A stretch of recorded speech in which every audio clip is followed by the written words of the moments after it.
Ryan. Thank you, Deputy Speaker. This bill seeks to close a loophole in trademark legislation that would have allowed anyone to register a trademark for the Olympic Insignia. The bill clarifies that only the Australian Olympic Committee or the International Olympic Committee can register such a trademark, providing important consumer protection. The Greens' support of this particular bill, however, shouldn't be considered support or endorsement of where the IOC, the AOC and federal, state and local governments are actually heading with the Brisbane 2032 Olympics. Hosting the Olympics in 2032 should be something that Brisbane residents can really get excited about. Well planned, the Olympics could leave us with an incredible legacy. But I fear this isn't quite where we're heading with these Olympics at the moment. Just yesterday morning, residents of Kangaroo Point got the news that their much-loved Raymond Park will be completely destroyed for a warm-up track. And this is a warm-up track for a 4-week sporting event.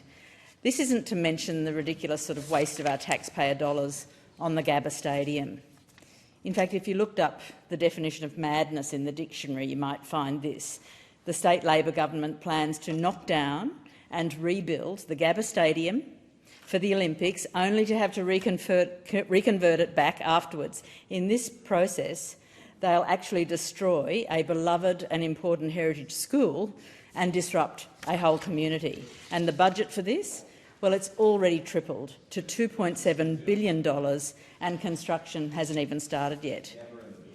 $2.7 billion, likely much higher by the time it's done, given what's happening with building costs at the moment, for a state government vanity project. $2.7 billion on knocking down and rebuilding a stadium? No thanks.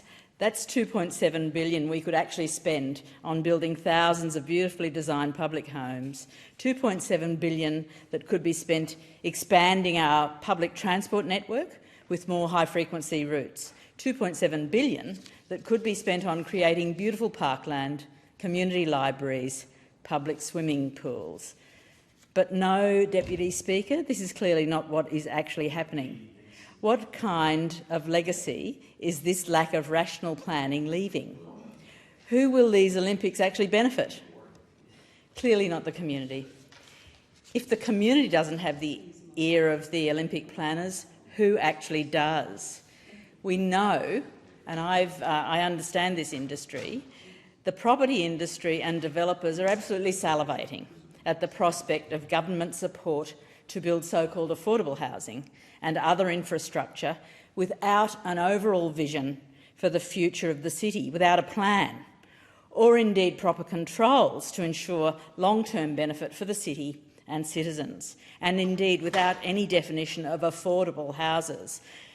Land close to these Olympic venues is going to increase in value without landowners, often those very development companies, actually having to lift a finger for that, which actually incentivises land banking, which exacerbates the housing crisis.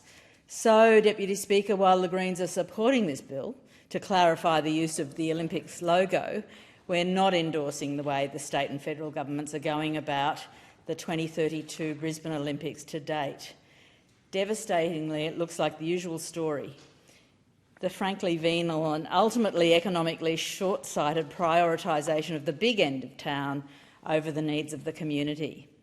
This massive expenditure could truly catalyse a transformative vision for the sustainable subtropical city, yet what we have here is a missed golden opportunity. Thank you.